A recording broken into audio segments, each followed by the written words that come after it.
ਵਾਹਿਗੁਰੂ ਜੀ ਕਾ ਖਾਲਸਾ ਵਾਹਿਗੁਰੂ ਜੀ ਪਰਮ ਸਨਮਾਨਯੋਗ ਜੁਗੋ ਜੁਗ ਅਟਲ ਸਬਦ ਅਵਤਾਰ ਸ਼ਾਂਤੀ ਦੇ ਪੰਜੋ ਅੰਮ੍ਰਿਤ ਦੇ ਸੋਨੇ ਗਿਆਨ ਦੇ ਮਹਾਨ ਸਾਗਰ ਦਸਾਂ ਪਾਤਸ਼ਾਹੀਆਂ ਦੀ ਆਤਮਿਕ ਜੋਤ ਸ੍ਰੀ ਗੁਰੂ ਗ੍ਰੰਥ ਸਾਹਿਬ ਜੀ ਮਹਾਰਾਜ ਜੀ ਦੀ ਪਾਵਨ ਪਵਿੱਤਰ ਹਜ਼ੂਰੀ ਵਿਖੇ ਜਿਹੜੀ ਸਰਬੱਤ ਸੰਗਤ ਮਾਈ ਆਓ ਸਾਰੇ ਰਲ ਮਿਲ ਕੇ ਰੋਜ਼ਾਨਾ ਦੀ ਤਰ੍ਹਾਂ ਗੁਰਬਾਣੀ ਦੀ ਅੰਮ੍ਰਿਤ ਵਿਚਾਰ ਸਾਂਝੀ ਕਰਨ ਦੀ ਕੋਸ਼ਿਸ਼ ਕਰੀਏ।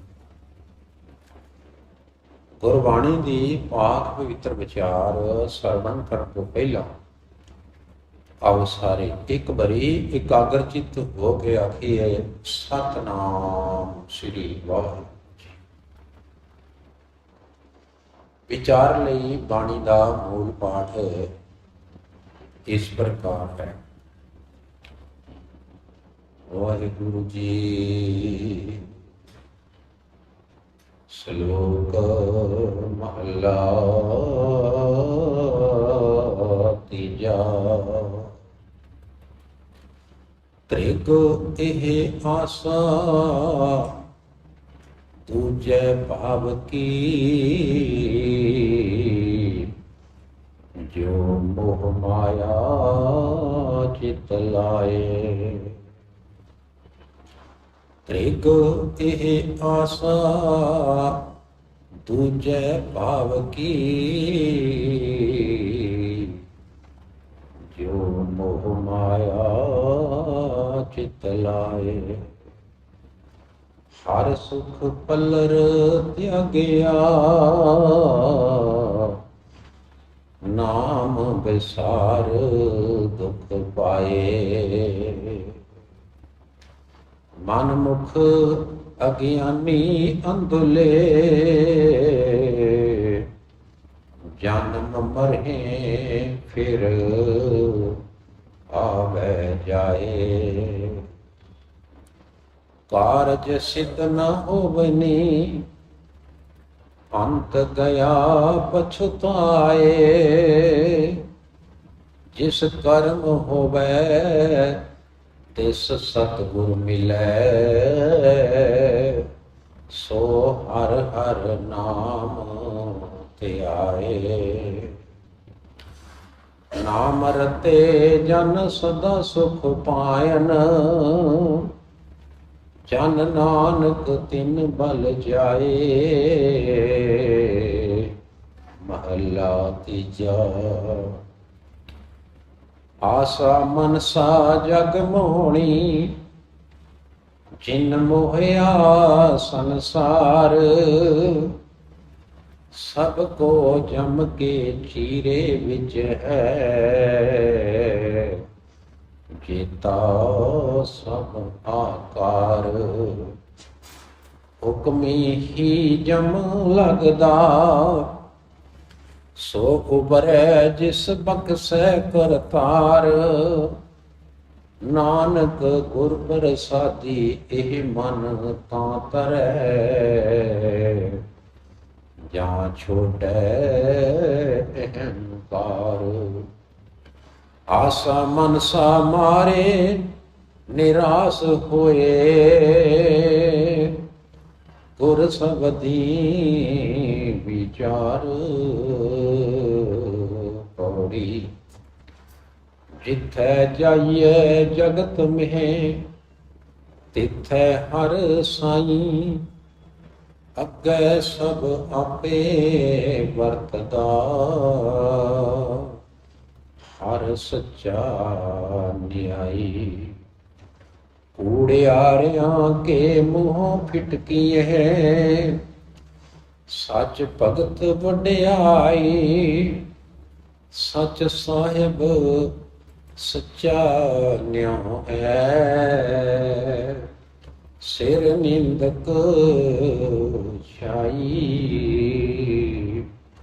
ਜਨ ਨਾਨਕ ਸੱਚ ਅਰਾਧਿਆ,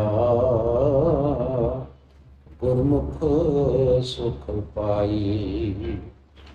जन नानक सच आराध्या,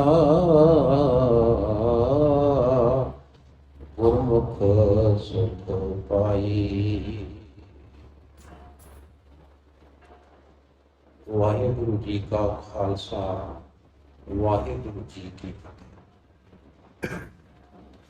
परम सन्मानयोग सतगुरु जी के पावन पवित्र चरण कमलों विखे विराजमान सुशोभत शोभायमान सत्कारयोग सरबत संगत माई पाई। ये पावन पवित्र बाणी जो हुणे ही पढ़ी है, ते आप सारे ने बहुत ही ध्यान नाल एकाग्रचित होके इस बाणी नूं सरवण कीता है, सुने। आप सारिया संगतां दा बहुत बहुत धन्यवाद है, आप जी ने बाणी नूं सुनिया है। बिलावल की वार महला चौथा। इस लेख हेठ राग बिलावल दे विच श्री गुरु रामदास जी महाराज जी ने जिहड़ी वार उच्चारण की हुई है, उस वार दी ये 5 नंबर पौड़ी है। ते इहदे नाल तीसरे पातशाह श्री गुरु अमरदास जी महाराज जी के 2 श्लोक भी लाए हुए हैं। जेड़े पौड़ी छंद है वो श्री गुरु रामदास जी महाराज जी का उच्चारिया होया है, ते जेड़े 2 श्लोक हैं वो श्री गुरु अमरदास जी महाराज जी के उच्चारण किए हुए हैं। इस करके लिखा है श्लोक महला तीजा। भाव के अज दी इस विचार दे विच सानू श्री गुरु अमरदास जी महाराज ते श्री गुरु रामदास जी महाराज दोवें सतगुरु जी सानू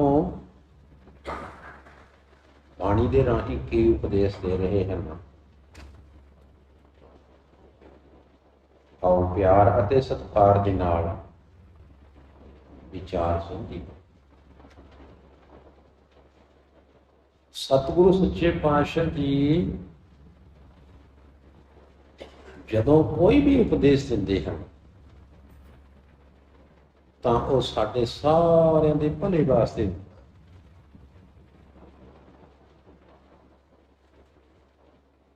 सारिਆਂ ਦੇ फायदे वास्ते।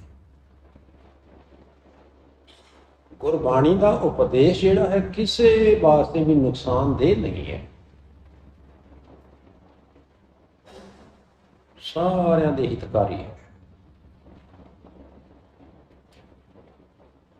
ते हर एक उपदेश दे विच गुरबाणी सानू जिंदगी दे लई वधिया जिंदगी दे लई वधिया तो वधिया उपदेश दिंदी है। जे असीं इस उपदेश नूं अपना लईए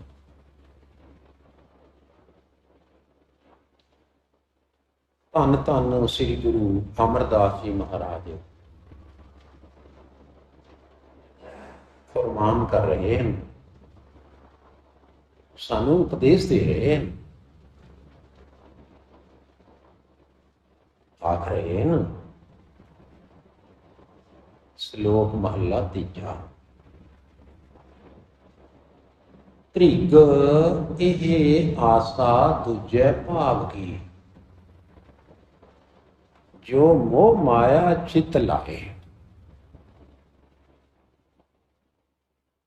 दोबारे फिर पढ़िए इस पंक्ति। त्रिग ਇਹ ਆਸਾ ਦੂਜੇ ਭਾਵ ਕੀ ਜੋ ਮੋਹ ਮਾਇਆ ਚਿਤ ਲਾਏ। ਤ੍ਰਿਗ ਕਹਿੰਦੇ ਹਨ ਲਾਣਤ, ਲੱਖ ਵਾਰੀ ਲਾਣਤ ਹੈ। ਇਹੋ ਜਿਹੀ ਆਸਾ ਨੂੰ, ਜਿਹੜੀ ਆਸਾ ਮੋਹ ਮਾਇਆ ਦੇ ਵਿੱਚ ਚਿੱਤ ਲਾ ਕੇ ਕੀਤੀ ਜਾਂਦੀ ਹੈ,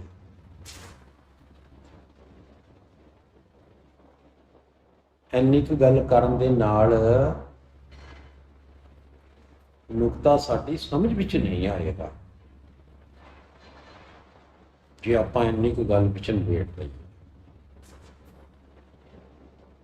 ਖੁਲਾਸਾ ਕਰਨਾ ਪਏਗਾ। ਅਸੀਂ ਸਾਰੇ ਹੀ ਨਾ ਆਸਾਂ ਅਤੇ ਉਮੀਦਾਂ ਦੇ ਨਾਲ ਹੀ ਜੁੜਦੇ ਆ। ਆਸਾ ਅਤੇ ਉਮੀਦ, ਸਾਡਾ ਸਾਰਾ ਕਾਰ ਜ਼ਿੰਦਗੀ ਦਾ ਆਸਾਂ ਤੇ ਘੜਿਆ। ਜੇ ਮੈਂ ਫਲਾਣਾ ਕੰਮ ਕਰਾਂਗਾ ਫਲਾਣੀ ਚੀਜ਼ ਹੋ ਜਾਏਗੀ, ਜੇ ਮੈਂ ਇਹ ਕੰਮ ਕਰਿਆ ਤਾਂ ਫਲਾਣੀ ਚੀਜ਼ ਬਣ ਜਾਏਗੀ, ਜੇ ਮੈਂ ਫਸਲ ਬੀਜੀ ਤਾਂ ਇੰਨੇ ਪੈਸੇ ਬਣ ਜਾਣਗੇ, ਜੇ ਮੈਂ ਨੌਕਰੀ ਕੀਤੀ ਤਾਂ ਮੈਨੂੰ ਤਨਖਾਹ ਮਿਲ ਜਾਏਗੀ, ਜੇ ਮੈਂ ਵਪਾਰ ਕੀਤਾ ਤਾਂ ਮੈਨੂੰ ਇੰਨੇ ਪੈਸੇ ਬਣ ਜਾਣਗੇ। ਉਮੀਦ ਹੈ, ਆਸ। ਗੁਰਬਾਣੀ ਜਿਹੜੀ ਹੈ ਸਾਨੂੰ ਨਿਰਾਸ਼ਾਵਾਦੀ ਨਹੀਂ ਬਣਾਉਂਦੀ, ਬਈ ਅਸੀਂ ਆਸ ਹੀ ਨਾ ਕੋਈ ਕਰੀਏ। ਗੁਰਬਾਣੀ ਆਸਾਵਾਦੀ ਹੈ। ਆਸ ਹੈ ਸਾਨੂੰ। ਕੀ ਆਸ ਹੈ? ਅਸੀਂ ਰੋਜ਼ ਪੜ੍ਹਦੇ ਹਾਂ, ਕਹਿੰਦੇ ਰਾਜ ਕਰੇਗਾ ਖਾਲਸਾ। ਸਾਨੂੰ ਆਸ ਹੈ, ਸਾਨੂੰ ਉਮੀਦ ਹੈ,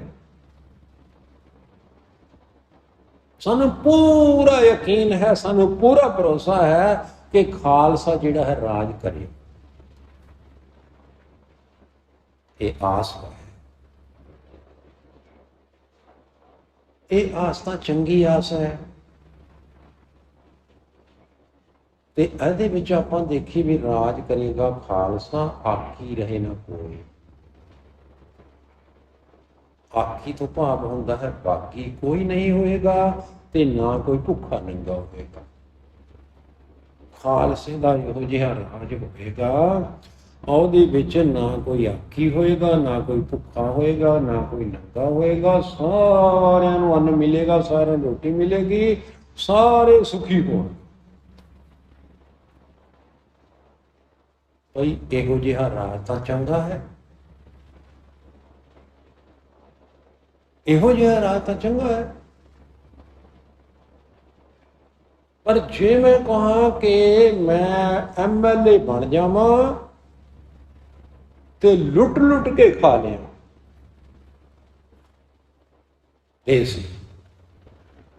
ਇਹ ਮਾੜੀ ਆਸ ਹੈ, ਇਹ ਮਾਇਆਵਾਦੀ ਆਸ ਹੈ। ਆਸ ਰੱਖਣੀ ਕੋਈ ਮਾੜੀ ਚੀਜ਼ ਨਹੀਂ, ਉਮੀਦ ਕਰਨੀ ਕੋਈ ਮਾੜੀ ਚੀਜ਼ ਨਹੀਂ, ਪਰ ਭਾਵਨਾ ਦੇਖਣੀ ਹੈ ਕਿਹੋ ਜਿਹੀ ਹੈ। ਤਾਂ ਸਤਿਗੁਰੂ ਸੱਚੇ ਪਾਤਸ਼ਾਹ ਜੀ ਨੇ ਪਹਿਲੀ ਹੀ ਪੰਕਤੀ ਵਿੱਚ ਸਾਨੂੰ ਦੱਸਿਆ ਹੈ, ਕਹਿੰਦੇ ਧਿਗ ਇਹ ਆਸਾ ਦੂਜੇ ਭਾਵ ਕੀ।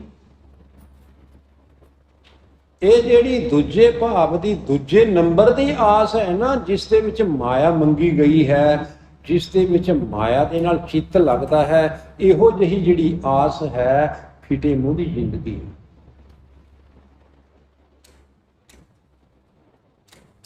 ਸਿੱਖ ਨੂੰ ਇਹੋ ਜਿਹੀ ਆਸ ਦੀ ਲੋੜ ਨਹੀਂ ਹੈ। ਜਿਹਦੇ ਵਿੱਚ ਮਨੁੱਖ ਆਸਾਵਾਦੀ ਹੋ ਕੇ ਆਸਾਂ ਅਤੇ ਉਮੀਦਾਂ ਵਿੱਚ ਫਸ ਕੇ ਮੋਹ ਮਾਇਆ ਦੇ ਚੱਕਰ ਵਿੱਚ ਹੀ ਪਿਆ ਰਹੇ ਤੇ ਰੱਬ ਨੂੰ ਜਾਵੇ ਭੁੱਲ, ਫਿਰ ਇਹੋ ਜਿਹੀ ਆਸ ਆਪਾਂ ਨੇ ਕੀ ਕਰਨੀ ਹੈ।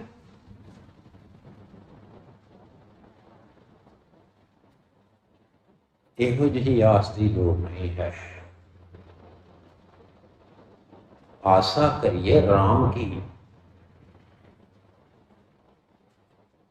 भाई आस करनी चाहिए है परमात्मा ਨੂੰ ਮਿਲਣ ਦੀ। बाबा फरीद जी कहते हैं, कहते ਇਹ ਦੋਏ ਨੈਣਾ ਮਤ ਛੋ ਪੀਰ ਦੇਖਣ ਕੀ ਆਸ। ਐ ਕਾਗ ਤੂੰ ਮੇਰੀਆਂ ਅੱਖਾਂ ਨਾ ਖਾ, ਭਾਵੇਂ ਸਾਰੇ ਸਰੀਰ ਨੂੰ ਖਾ ਲੈ, ਪਰ ਕਿਉਂਕਿ ਮੈਨੂੰ ਪਰਮਾਤਮਾ ਦੇ ਦਰਸ਼ਨ ਕਰਨ ਦੀ ਆਸ ਹੈ, ਇਸ ਕਰਕੇ ਮੇਰੀ ਅੱਖਾਂ। ਕਿੰਨੀ ਵਧੀਆ ਆਸ ਹੈ। दर्शन देखने का चाव, परमात्मा ਨੂੰ ਦੇਖਣ ਦਾ ਚਾਅ ਹੈ, ਉਮੀਦ ਹੈ, ਆਸ ਹੈ।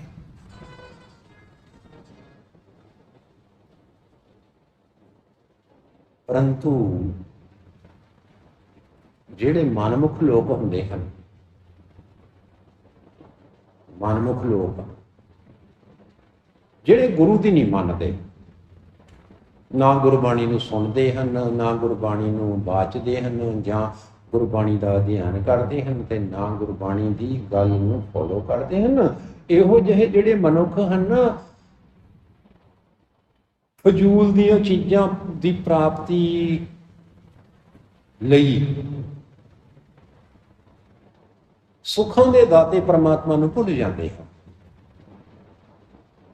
ਤੇ ਨਾਮ ਨੂੰ ਵਿਸਾਰ ਦਿੰਦੇ ਹਨ, ਸੱਚ ਨੂੰ ਤਿਆਗ ਦਿੰਦੇ ਹਨ। ਉਹ ਆਸਾਂ ਅਤੇ ਉਮੀਦਾਂ ਦੇ ਵਿੱਚ ਫਸ ਕੇ ਆਪਣੀ ਜ਼ਿੰਦਗੀ ਦੇ ਵਿੱਚ ਦੁੱਖ ਪਾਉਂਦੇ ਹਨ।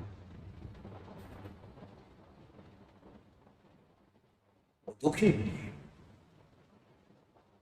ਉਹਨਾਂ ਦੀ ਆਸ ਤਾਂ ਪੂਰੀ ਹੋ ਜਾਂਦੀ ਹੈ, ਪਰ ਆਸਾਵਾਂ ਇਹੋ ਜਿਹੀਆਂ ਹੁੰਦੀਆਂ ਹਨ ਜਿਹੜੀ ਮਾਇਆਵਾਦੀ ਹੁੰਦੀਆਂ ਹਨ, ਤੇ ਮਾਇਆਵਾਦੀ ਆਸਾਵਾਂ ਦੇ ਵਿੱਚੋਂ, ਉਮੀਦਾਂ ਦੇ ਵਿੱਚੋਂ ਹਮੇਸ਼ਾ ਹੀ ਦੁੱਖ ਉਪਜਦਾ ਹੈ, ਦੁੱਖ ਉਤਪੰਨ ਹੁੰਦਾ ਹੈ। ਇਸ ਕਰਕੇ ਦੁਖੀ ਹੁੰਦਾ ਹੈ। ਕਿਉਂ ਹੁੰਦਾ ਹੈ? ਮਨਮੁਖ ਅਗਿਆਨੀ ਅੰਧਲੇ, ਜਿਹੜੇ ਮਨਮੁਖ ਹੁੰਦੇ ਹਨ ਉਹ ਅਗਿਆਨੀ ਹੁੰਦੇ ਹਨ, ਉਹਨਾਂ ਨੂੰ ਗਿਆਨ ਨਹੀਂ ਹੁੰਦਾ, ਅਸਲੀ ਗਿਆਨ। ਉਂਝ ਉਹ ਗੱਲਾਂ ਬਾਤਾਂ ਵਿੱਚ ਕਹੀ ਜਾਂਦੇ ਹਨ, ਮੈਨੂੰ ਸਾਰਾ ਕੁਝ ਪਤਾ ਹੈ, ਮੈਂ ਕੀ ਨਹੀਂ ਜਾਣਦਾ, ਮੈਨੂੰ ਸਭ ਕੁਝ ਪਤਾ ਹੈ। ਪਰ ਗੁਰਬਾਣੀ ਕਹਿੰਦੀ ਹੈ, ਜਿਹੜਾ ਬੰਦਾ ਇਹ ਕਹਿੰਦਾ ਹੈ ਨਾ ਕਿ ਮੈਨੂੰ ਸਭ ਕੁਝ ਪਤਾ ਹੈ, ਸਮਝ ਲਓ ਕਿ ਉਸਨੂੰ ਕੁਝ ਵੀ ਪਤਾ ਨਹੀਂ। ਜਿਹੜਾ ਬੰਦਾ ਹਉਮੈ ਦੇ ਵਿੱਚ ਆ ਕੇ ਇਹ ਗੱਲ ਕਹਿੰਦਾ ਹੈ ਕਿ ਮੈਨੂੰ ਸਭ ਕੁਝ ਪਤਾ ਹੈ, ਸਮਝ ਲਓ ਕਿ ਉਸਨੂੰ ਕੱਖ ਵੀ ਪਤਾ ਨਹੀਂ। ਉਹ ਅਗਿਆਨੀ ਹੈ, ਉਸਨੂੰ ਗਿਆਨ ਨਹੀਂ ਹੈ। ਬਲੈਂਡ ਹੈ ਉਹ, ਬਲੈਂਡ ਅੰਨਾ।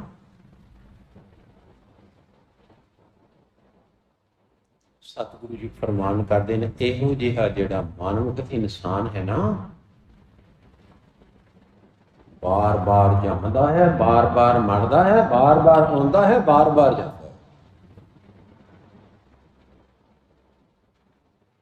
ਤੇ ਇੱਕ ਹੋਰ ਸਭ ਤੋਂ ਵੱਡਾ ਘਾਟਾ ਜਿਹੜਾ ਹੈ ਉਹ ਇਹ ਹੈ ਕਿ ਕਾਰਜ ਸਿੱਧ ਨਾ ਹੋਮਨੀ, ਅੰਤ ਗਿਆ ਪਛਤਾਏ। ਜੀਵਨ ਦਾ ਜਿਹੜਾ ਅਸਲੀ ਕਾਰਜ ਸੀ ਉਹ ਸਿੱਧ ਨਹੀਂ ਹੁੰਦਾ, ਅੰਤ ਨੂੰ ਪਛਤਾਉਂਦਾ ਹੀ ਚਲਿਆ ਜਾਂਦਾ ਹੈ।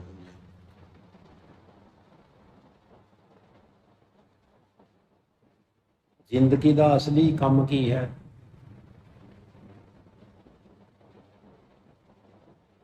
ਸਾਡੀ ਜ਼ਿੰਦਗੀ ਦਾ ਅਸਲੀ ਕੰਮ ਕੀ ਹੈ?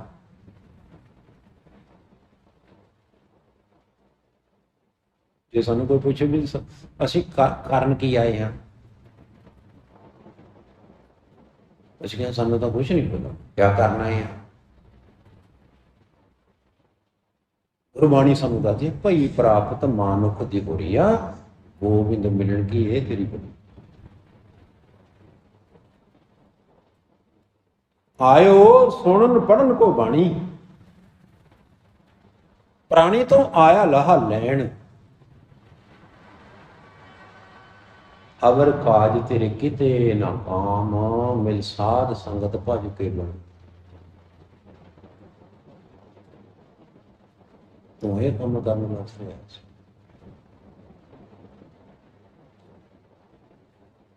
ਸਤਿਗੁਰੂ ਜੀ ਫਰਮਾਨ ਕਰ ਰਹੇ ਨੇ, ਕਹਿੰਦੇ ਇਹ ਜਿਹੜਾ ਇਸ ਦਾ ਕਾਰਜ ਹੈ ਨਾ, ਜਿਸ ਕਾਰਨ ਨੂੰ ਕਰਨ ਵਾਸਤੇ ਆਇਆ ਸੀ, ਜਿਸ ਕੰਮ ਨੂੰ ਇਹ ਕਰਨ ਵਾਸਤੇ ਆਇਆ ਸੀ, ਉਹ ਕੰਮ ਇਹਦਾ ਪੂਰਾ ਹੋਇਆ ਹੀ ਨਹੀਂ।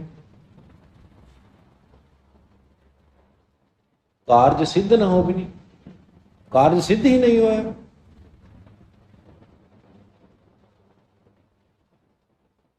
ਫਿਰ ਜਦੋਂ ਹਿਸਾਬ ਕਿਤਾਬ ਹੋਇਆ, ਭਾਈ ਜਿਹੜੇ ਕੰਮ ਨੂੰ ਤੈਨੂੰ ਕਰਨ ਲਈ ਭੇਜਿਆ ਸੀ, ਤੇਰੀ ਡਿਊਟੀ ਲਾਈ ਸੀ, ਕਰ ਦਿੱਤਾ ਤੂੰ ਕੰਮ, ਹੋ ਗਿਆ ਕੰਮ ਤਾਂ ਹੋਇਆ ਨਹੀਂ। ਫਿਰ ਕਰਦਾ ਕੀ ਰਿਹਾ? ਕੁਝ ਵੀ ਨਹੀਂ। ਅੰਤ ਨੂੰ ਪਛਤਾਉਂਦਾ ਹੀ ਚਲਾ ਗਿਆ। ਰੋਂਦਾ ਆਇਆ ਸੀ, ਰੋਂਦਾ ਹੀ ਚਲਾ ਗਿਆ। ਖਾਲੀ ਆਇਆ ਸੀ, ਖਾਲੀ ਹੀ ਚਲਿਆ ਗਿਆ। ਜਿਵੇਂ ਆਇਆ ਸੀ ਤਿਵੇਂ ਹੀ ਚਲਾ ਗਿਆ। ਨਾ ਕੁਛ ਲੈ ਕੇ ਗਿਆ, ਨਾ ਕੁਛ ਲੈ ਕੇ ਆਇਆ ਹੈ, ਖਾਲੀ ਚਲਾ। ਗੁਰਬਾਣੀ ਕਹਿੰਦੀ ਪ੍ਰਾਣੀ ਤੂੰ ਆਇਆ ਲਾਹਾ ਲੈਣ, ਲੱਗਾ ਕਿਤਕ ਪਕੜੇ, ਸਭ ਮੁਕਦੀ ਚੱਲੀ ਰਹਿਣ। ਤੂੰ ਤਾਂ ਲਾਹਾ ਲੈਣ ਆਇਆ ਸੀ, ਤੂੰ ਕਿਹੜੇ ਪੁੱਠੇ ਕੰਮਾਂ ਵਿੱਚ ਪੈ ਗਿਆ? ਤੇਰੀ ਜ਼ਿੰਦਗੀ ਦੀ ਰਾਤ ਮੁੱਕਣ ਵਾਲੀ ਹੈ, ਪਤਾ ਨਹੀਂ ਕਦੋਂ ਤੇਰੀ ਫੂਕ ਨਿਕਲ ਜਾਏ, कदों तेरा अंत हो जाए, ना जाने कौन सी गली में जिंदगी की शाम हो जाए, कोई भरोसा। ते सतगुरु गुरु अमरदास जी महाराज अगे फरमान करते हैं, कहते भाई जिस कर्म होवे तिस सतगुर मिलै। जिन्हां ते परमात्मा की महान बख्शिश हुंदी है ना, महान किरपा हुंदी है, उन्हां नूं सतगुरु मिलदा है, वो बाणी नाल जुड़ते हैं। जिन्हां ते रब की फुल किरपा हुंदी है, बाबे की फुल किरपा हुंदी है ना, जिन्हां ते वो फिर गुरु घर नाल जुड़ते हैं, वो गुरु दे लड़ लगते।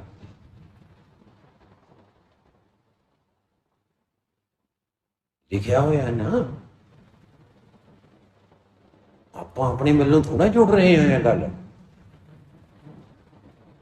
बई कुमारी जिहड़ी है अपने ही भांडे नूं सलाही जाए, ना ना इस तरह नहीं। गुरबाणी विच लिखिया है कि जिस कर्म होवे तिस सतगुर मिलै, सो हर हर नाम ते आए। भाई जिन्हां ते अकाल पुरख वाहिगुरू जी की महान किरपा होवे, बाबे की फुल किरपा होवे, ਉਹ सतगुरु ਨੂੰ ਮਿਲਦੇ ਹਨ, ਉਹ ਗੁਰੂ ਵਾਲੇ ਬਣਦੇ ਹਨ। ਗੁਰੂ ਤੋਂ ਨਾਮ ਲੈ ਕੇ ਫਿਰ ਉਹ ਪਰਮਾਤਮਾ ਦਾ ਨਾਮ ਜਪਦੇ।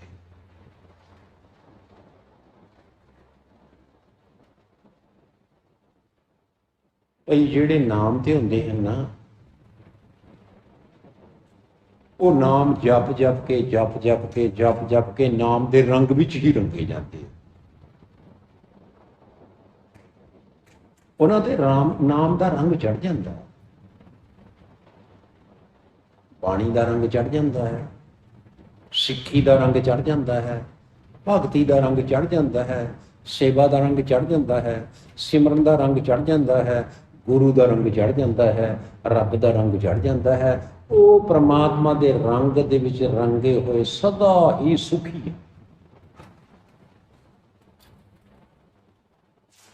सदा ही सुखी। ਉਹ ਸੁਖੀ ਕਿਵੇਂ ਹੋ ਜਾਂਦੇ ਹਨ? ਅਸੀਂ ਤਾਂ ਸੁਖੀ ਹੋਏ ਨਹੀਂ। ਉਹ ਜਿਹੜੇ ਗੁਰੂ ਕੇ ਪਿਆਰੇ ਹਨ, ਜਿਹੜੇ ਨਾਮ ਦੇ ਰੰਗਾਂ ਵਿੱਚ ਰੰਗੇ ਹੋਏ ਹਨ, ਉਹ ਸਦਾ ਸੁਖੀ ਕਿਵੇਂ ਹੋ ਗਏ? ਲਓ ਸੁਣ ਲਓ,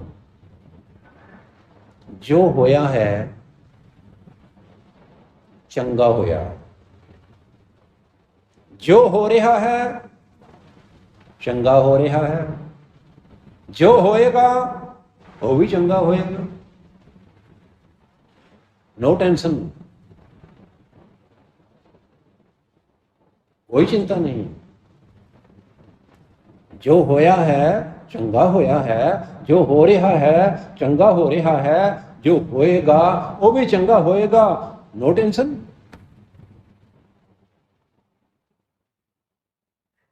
सदा आनंद रहे दिन राती,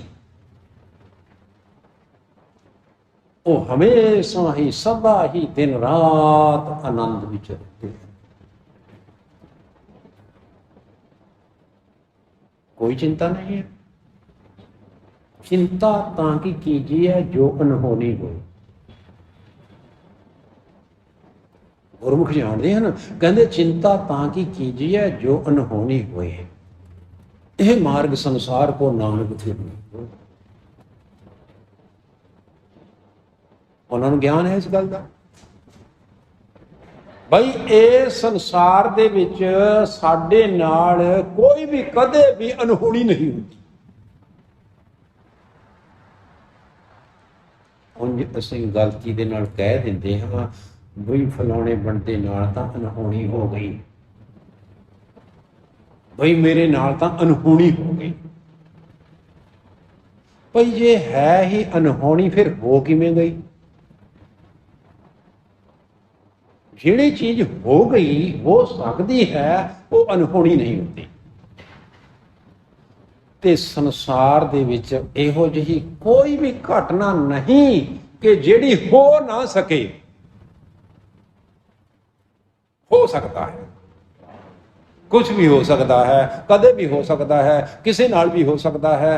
ये अनहोनी नहीं है, ये अनहोनी होनी है। ਤੇ ਗੁਰਮੁਖਾਂ ਨੇ ਇਸ ਨੁਕਤੇ ਨੂੰ, ਇਸ ਸਿਧਾਂਤ ਨੂੰ ਸਮਝ ਲਿਆ।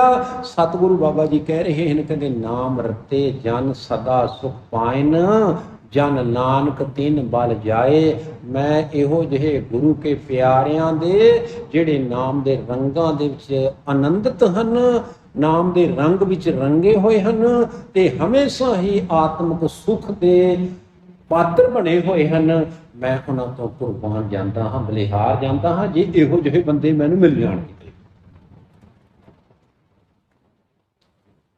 ਮਹੱਲਾ ਤੀਜਾ। ਹੁਣ ਅਗਲੀ ਗੱਲ ਸੁਣੋ। ਆਸਾ ਮਨਸਾ ਜਗ ਮੋਹਣੀ। ਇਹ ਜਿਹੜੀ ਆਸਾ ਹੈ ਅਤੇ ਮਨਸਾ ਹੈ, ਇਸ ਨੇ ਸਾਰੇ ਜਗਤ ਨੂੰ ਮੋਹਿਆ ਹੋਇਆ ਹੈ। ਮੋਹਿਆ ਹੋਇਆ ਤੋਂ ਭਾਵ ਹੁੰਦਾ ਹੈ ਕਿ ਪ੍ਰਭਾਵਿਤ ਕੀਤਾ ਹੋਇਆ ਹੈ। ਆਸਾ ਨੇ, ਮਨਸਾ ਨੇ, ख्वाहिशां ने, ਤਮੰਨਾ ਨੇ, ਸਾਰੇ ਜਗਤ ਨੂੰ ਮੋਹਿਆ ਹੋਇਆ ਹੈ, ਪ੍ਰਭਾਵਿਤ ਕੀਤਾ ਹੋਇਆ ਹੈ। ਅਸੀਂ ਸਾਰੇ ਹੀ ਪ੍ਰਭਾਵਿਤ ਹਾਂ। ਸਾਡੇ ਤੇ ਆਸਾ ਦਾ ਵੀ ਅਸਰ ਹੈ, ਸਾਡੇ ਤੇ ਮਨਸਾ ਦਾ ਵੀ ਅਸਰ ਹੈ। ਤੇ ਗੁਰੂ ਜੀ ਨੇ ਕਿਹਾ ਹੈ, ਕਹਿੰਦੇ ਆਸਾ ਮਨਸਾ ਬੰਧਨੀ ਭਾਈ, ਕਰਮ ਧਰਮ ਬੰਧਕਾਰੀ। ਇਹ ਜਿਹੜੀ ਆਸਾ ਤੇ ਮਨਸਾ ਹੈ ਨਾ, ਇਹ ਬੰਧਨ ਹੈ। ਬੰਧਨ, ਗੁਲਾਮੀ ਪਾਉਣਾ, ਅਧੀਨਗੀ।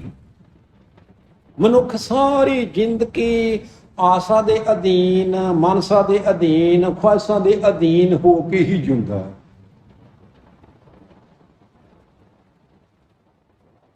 ਤਾਂ ਹੀ ਸਤਿਗੁਰੂ ਜੀ ਨੇ ਫਰਮਾਇਆ ਹੈ, ਕਹਿੰਦੇ ਆਸਾ ਮਨਸਾ ਜਗ ਮੋਹਣੀ, ਜਿਨ ਮੋਹਿਆ ਸੰਸਾਰ।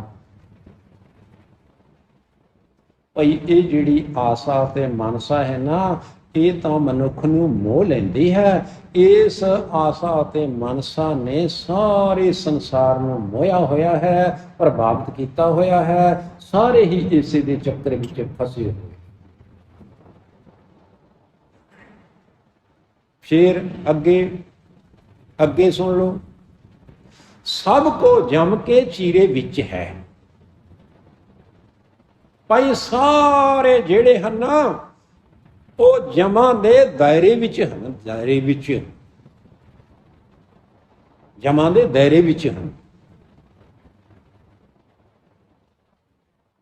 ਜਮਾਂ ਦੇ ਕੰਟਰੋਲ ਵਿੱਚ, ਜਮਾਂ ਦੇ ਕਾਬੂ ਵਿੱਚ ਹਨ। ਸਾਰਿਆਂ ਨੂੰ ਜਮ ਚਿਮੜਿਆ ਹੋਇਆ।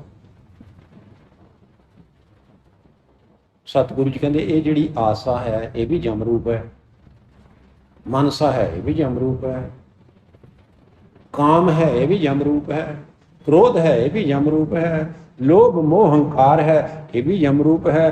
ਬੰਦੇ ਨੂੰ ਇਹ ਸਾਰੇ ਜਮ ਚਿਮੜੇ ਹੋਏ।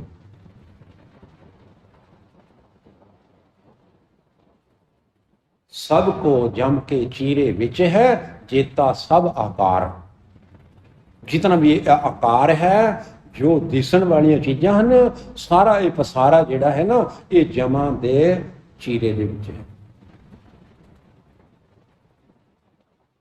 फिर आपां की निकलीए? सतगुरु जी ने सानू दसिया, कहंदे हुक्मी ही जम लगदा। ये जिहड़ा जम है ना, जम ये भी परमात्मा के हुक्म दे नाल सानू लग्या होया है।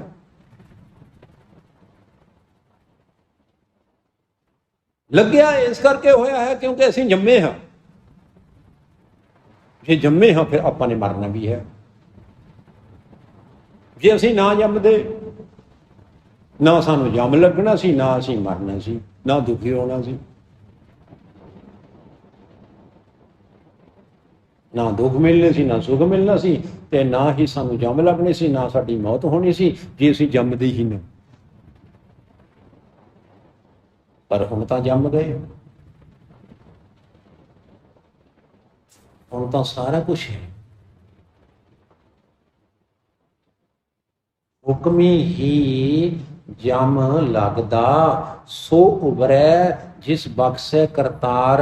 कहंदे इन्हां दे प्रभाव तो, इस जम दे प्रभाव तो, इस आसा मनसा दे प्रभाव तो, काम क्रोध लोभ मोह हंकार दे प्रभाव तो वो बच सकता है जिससे परमात्मा आप बख्शिश करे, कृपा करे, वो बच।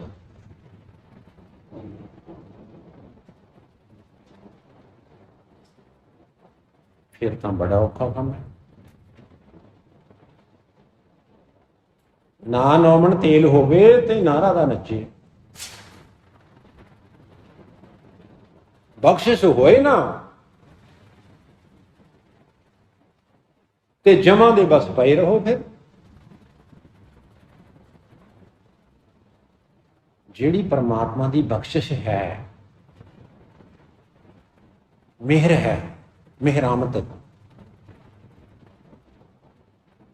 वो पैसों नाल मिल जाती है कितों? बई जिवें असीं कह देंगे हाँ भी सुखमनी साहिब जी का पाठ कर दिओ 1100 रुपये ले लो, जां घंटा कीर्तन कर लो 1500 रुपये ले लो, जां अखंड पाठ कर लो 10,000 रुपये ले लो। इस तरह तो नहीं मिलती है। इस तरह मुल नहीं मिलती। किमें मिलती है? फिर बड़ा महंगा मोल है ना। कंचन स्यों पाइए नहीं तोल, मन दे राम लिया है मोल। सोने नाल भी ये चीज़ां नहीं मिलदियां। ये बख्शिश जिहड़ी है परमात्मा दी इस ढंग दे नाल भी नहीं मिलती। भाई अपना जिहड़ा मन है गुरु नूं देना पैंदा। भाई तां ही लिखिया है गुरबाणी विच, फिर कहंदे मन बेचे सतगुर के पास, ते सेवक के कारज रास। मन बेचे सतगुरु के पास, ते सेवक के कारज रास। मन बेचना है। ये तो आपने पहली बारी सुनिया है मन बेचना है। असीं आलू भी बेचना जानते हाँ, गठे भी बेचना जानते हाँ, गोभी भी बेचना जानते हाँ, खीरे भी बेचना जानते, मन बेचना है।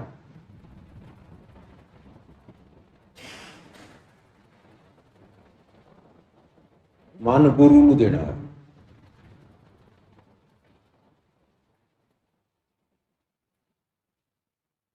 ਭਾਈ ਮਨ ਦੇਣਾ ਹੀ ਔਖਾ, ਧਨ ਦੇਣਾ ਸੌਖਾ ਹੈ।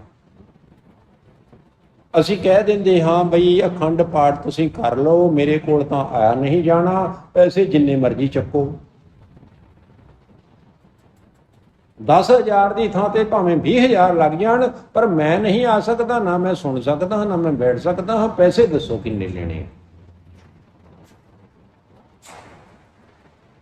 ਇਹ ਗੱਲ ਤਾਂ ਮੰਨਦੀ ਸੀ, ਧਨ ਦੀ ਤਾਂ ਗੱਲ ਗੁਰੂ ਜੀ ਨੇ ਕੀਤੀ ਹੀ ਨਹੀਂ ਹੈ।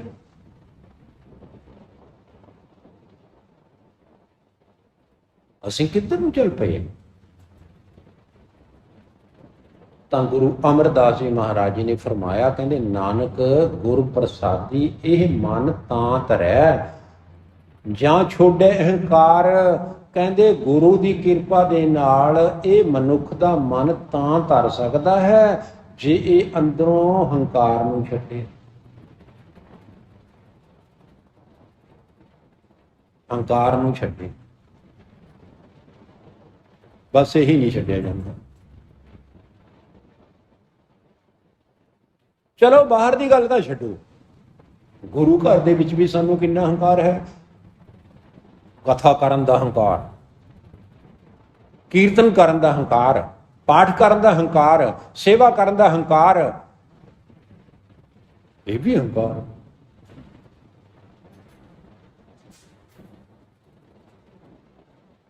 ਭਾਈ ਗੁਰਦੁਆਰੇ ਦੇ ਵਿੱਚ ਅਸੀਂ ਇਸ ਕਰਕੇ ਆਏ ਸੀ ਕਿ ਅਸੀਂ ਇਹਨਾਂ ਬਿਮਾਰੀਆਂ ਤੋਂ ਬਚਾਂਗੇ, ਪਰ ਇੱਥੇ ਵੀ ਸਾਨੂੰ ਇਹੋ ਹੀ ਬਿਮਾਰੀ ਚਿਮੜ ਗਈ।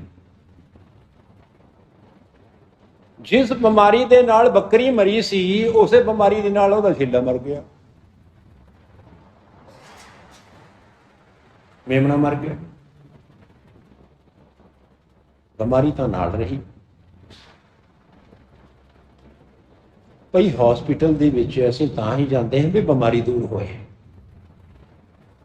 ਜੇ ਹਸਪੀਟਲ ਵਿੱਚ ਜਾ ਕੇ ਵੀ ਬਿਮਾਰੀ ਜਿਉਂ ਦੀ ਤਿਉਂ ਹੈ, ਫਿਰ ਜਾਣ ਦਾ ਕੀ ਲਾਭ ਹੋਇਆ ਭਲਾ? ਗੁਰੂ ਘਰ ਦੇ ਵਿੱਚ ਤਾਂ ਅਸੀਂ ਇਸ ਲਈ ਆਏ ਸੀ ਕਿ ਸਾਡੇ ਅੰਦਰ ਜਿਹੜੀ ਹਉਮੈ ਹੈ ਨਾ, ਹਉਮੈ ਦੀਰਘ ਰੋਗ ਹੈ, ਇਸ ਰੋਗ ਦਾ ਇਲਾਜ ਕਰਨਾ ਸੀ। ਇਸ ਰੋਗ ਦੇ ਇਲਾਜ ਲਈ ਅਸੀਂ ਵੱਡੇ ਡਾਕਟਰ ਜੋ ਬਾਬੇ ਨਾਨਕ ਜੀ ਕੋਲ ਆਏ ਸੀ, ਜਿਹੜਾ ਆਲ ਵਰਲਡ ਦਾ ਸਭ ਤੋਂ ਵੱਡਾ ਮੰਨਿਆ ਪਰਮੰਨਿਆ ਡਾਕਟਰ ਹੈ, ਉੱਥੇ ਆ ਕੇ ਭਈ ਇਹਦਾ ਇਲਾਜ ਕਰਾਉਣਾ ਸੀ। ਜੇ ਇਲਾਜ ਹੀ ਨਾ ਕਰਾਇਆ,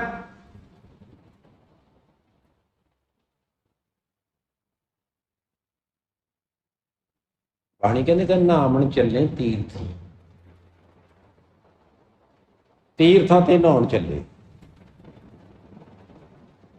ਮਨ ਖੋਟੇ ਤਨ ਚੋਰ, ਮਨ ਵਿੱਚ ਖੋਟ ਹੈ ਤੇ ਤਨ ਵਿੱਚ ਚੋਰੀ ਦੀ ਆਦਤ ਹੈ, ਨਹਾਉਣ ਚੱਲੇ ਹਨ ਤੀਰਥਾਂ ਨੂੰ।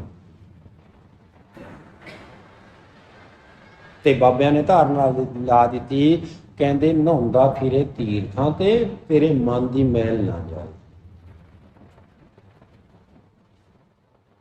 ਰੋਜ਼ ਗੁਰਦੁਆਰੇ ਆਉਂਦਾ ਹੈ, ਮਨ ਦੀ ਮੈਲ ਨਾ ਜਾਏ।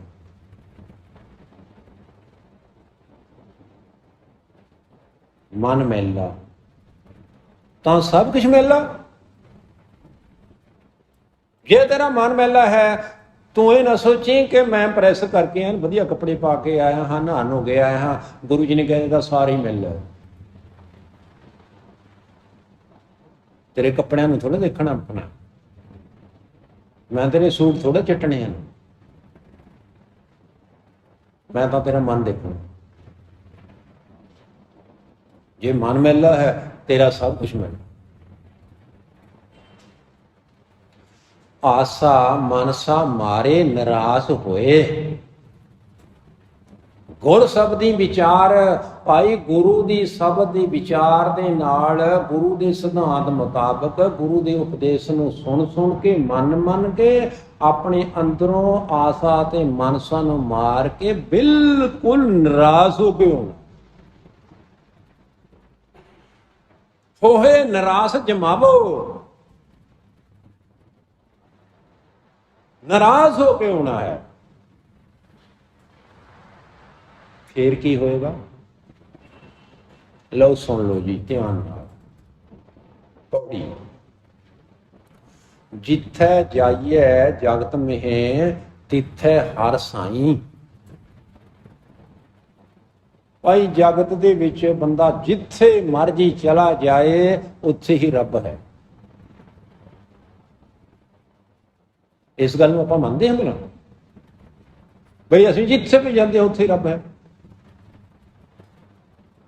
कहण दीयां गल्लां हन, ये तो ऊँ पढ़ लिया आपां ने बई जिथे जाइए जगत में तिथे हर साईं। भाई जिथे जगत विच जाइए उत्थे ही रब।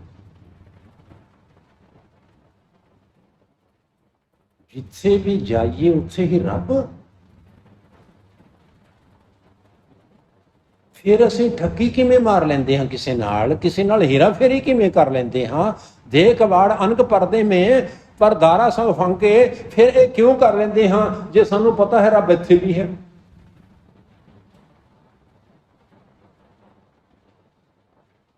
उत्थे असीं मुनकर हो जाते हाँ भाई रब तां गुरद्वारे विच है मंदिर विच है इत्थे थोड़ा रब है। जिथे मैं हेरा फेरी कर रहा हाँ उत्थे रब थोड़ा। जिथे मैं लोगों का हक मार रहा हाँ उत्थे रब थोड़ा है। गुरद्वारे विच रब है सड़क ते रब नहीं। गुरद्वारे विच रब है पिंड विच रब नहीं। इस तरह नहीं है। ते नाले आपां पढ़दे हां कहंदे घाट घाट मैं हर जू बसै संतन किहो पुकार। वो तो सारे विच बस रहा है। जर्रे जर्रे विच है पत्ते पत्ते विच है कण कण विच है रोम रोम विच है सारे विच बस रहा है।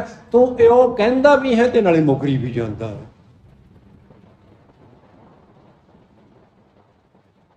भाई जिथे भी जाइए ना परमात्मा उत्थे ही मौजूद तहां मौजूद। जिथे भी जाइए परमात्मा उत्थे ही मौजूद है।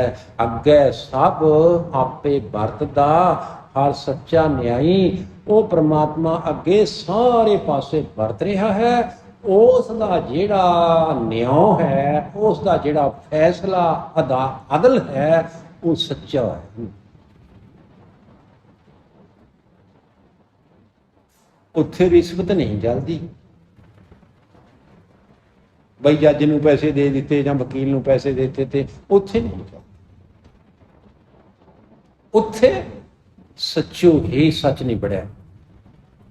चुन वख कड्डे जजमा लिया थौ न पायन कोड़ियार मुंह काले दोज कचालिया।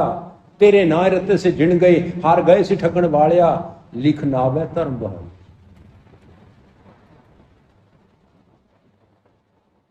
उत्थे तां सच्चो सच निबेड़ा। उत्थे अमलां दे होणगे निबेड़े जात किसे पुछनी नहीं। उत्थे अमलां दे होणगे निबेड़े बई तूं अमल जे कीते दुनिया विच तां दर गया ये काम। ਜਿਹੜੇ ਤੂੰ ਕੰਮ ਦੁਨੀਆ ਵਿੱਚ ਕਰਦਾ ਹੈ ਉਹੋ ਹੀ ਕੰਮ ਤੇਰੇ ਅੱਗੇ ਆਣੇ ਹਨ। ਉਹਨਾਂ ਦਾ ਨਤੀਜਾ ਉਹਨਾਂ ਦਾ ਰਿਜ਼ਲਟ ਉਹਨਾਂ ਦਾ ਆਪਣਾ ਹਿਸਾਬ ਕਿਤਾਬ ਤੇਰੇ ਅੱਗੇ ਆਣਾ ਹੈ। ਜਿਹੋ ਜਿਹੇ ਕੰਮ ਕਰੇਗਾ ਉਹੋ ਜਿਹਾ ਤੈਨੂੰ ਫਲ ਮਿਲ ਜਾਏਗਾ ਉਹੋ ਜਿਹਾ ਹੀ ਮਿਲ ਜਾਏਗਾ। लो सुन लो कुड़ियारियां के मुंह फिटकिए कहते जेड़े झूठे बंदे होंदे हैं ना कुड़ियारे बंदे होंदे हैं झूठे बंदियां दे मूंह ते उत्थे जुत्तियां पैंदियां हन।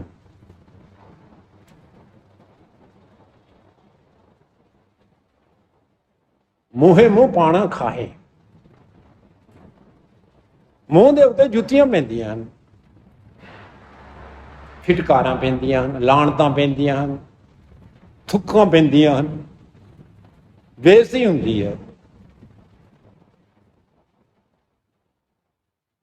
कुड़ियारियां के मोह फिटकिए सच भगत वडियाई। भाई जेड़े सच्ची भगती करते हैं उन्हां नूं वडियाई मिलती है। ਜਿਹੜੇ ਸੱਚੇ ਹਨ ਉਹਨਾਂ ਨੂੰ ਵਡਿਆਈ ਮਿਲਦੀ ਹੈ ਜਿਹੜੇ ਝੂਠੇ ਹਨ ਉਹਨਾਂ ਦੀ ਜੁੱਤੀਆਂ ਪੈਂਦੀਆਂ ਉਹਨਾਂ ਨੂੰ ਫਟਕਾਰਾਂ ਪੈਂਦੀਆਂ। ਕਿਉਂ क्योंकि सच साहिब सच्चा न्यों है। वो जेड़ा साहिब है ना परमात्मा, वो सच्चा साहिब है, सच्चा साहिब, झूठा साहिब नहीं है। वो सच्चा साहिब है, ते ओदा जिहड़ा फैसला है वो भी ऐन सच्चा है। वो अदली है, वो अदली,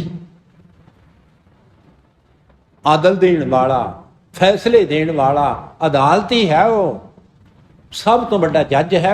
वो सारिਆਂ ਨੂੰ सही फैसले देता है। ਤੇ ਜਿਹੜੇ ਨਿੰਦਕ ਹੁੰਦੇ ਹਨ, ਝੂਠੇ ਹੁੰਦੇ ਹਨ, ਉਹਨਾਂ ਦੇ ਸਿਰ ਦੇ ਉੱਪਰ 7 ਚੁੱਲ੍ਹਿਆਂ ਦੀ ਸੁਆਹ ਪੈਂਦੀ ਹੈ। ਸਿਰ ਨਿੰਦਕ ਛਾਈ, ਨਿੰਦਕਾਂ ਦੇ ਸਿਰਾਂ ਦੇ ਉੱਪਰ 7 ਚੁੱਲ੍ਹਿਆਂ ਦੀ ਸੁਆਹ। ਇਹ ਪੰਜਾਬੀ ਦਾ ਮੁਹਾਵਰਾ ਹੈ। 7 ਚੁੱਲ੍ਹਿਆਂ ਦੀ ਸੁਆਹ ਪੈਣਾ, ਫਿਟਕਾਰਾਂ ਪੈਣੀਆਂ, ਬੇਇੱਜ਼ਤੀ ਹੋਣੀ, ਥੂ ਥੂ ਹੋਣੀ, ਦੁਰ ਦੁਰ ਹੋਣੀ। ਇਸ ਨੂੰ ਕਿਹਾ ਜਾਂਦਾ ਹੈ ਕਿ ਸਿਰ ਦੇ ਵਿੱਚ ਸੁਆਹ ਪਈ। ਨਾਨਕ ਜਨ ਸੱਚ ਅਰਾਧਿਆ, ਗੁਰਮੁਖ ਸੁਖ ਪਾਈ। ਭਈ ਜਿਨ੍ਹਾਂ ਮਨੁੱਖਾਂ ਨੇ ਸੱਚ ਨੂੰ ਅਰਾਧਿਆ ਹੈ ਤੇ ਸਚਿਆਰੇ ਬਣੇ ਹਨ, ਸੱਚ ਦੀ ਅਰਾਧਨਾ ਕੀਤੀ ਹੈ, ਉਹਨਾਂ ਗੁਰਮੁਖਾਂ ਨੂੰ ਆਤਮਿਕ ਸੁਖ ਦੀ ਪ੍ਰਾਪਤੀ ਹੋ ਗਈ। ਆਓ ਵੀ ਆਪਾਂ ਵੀ ਸੱਚ ਦੇ ਨਾਲ ਜੁੜੀਏ, ਸੱਚ ਦੇ ਨਾਲ।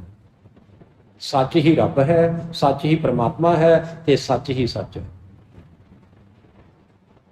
ਸੱਚ ਨਾਲ ਜੁੜਨ ਦੀ ਲੋੜ ਹੈ, ਸੱਚ ਨਾਲ ਅਟੈਚ ਹੋਣ ਦੀ ਲੋੜ ਹੈ। ਝੂਠ ਨੂੰ ਛੱਡ ਕੇ ਸੱਚ ਨੂੰ ਅਪਣਾਉਣਾ।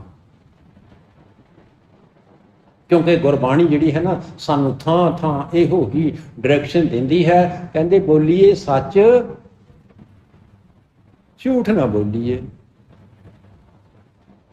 ਜੋ ਗੁਰ ਦੱਸੇ ਬਾਟ, ਮੁਰੀਦਾਂ ਜੋਲੀਏ। ਗੱਲ ਸੱਚ ਦੀ ਹੋਵੇ। ਵਾਹਿਗੁਰੂ ਜੀ ਕਾ ਖਾਲਸਾ, ਵਾਹਿਗੁਰੂ ਜੀ ਕੀ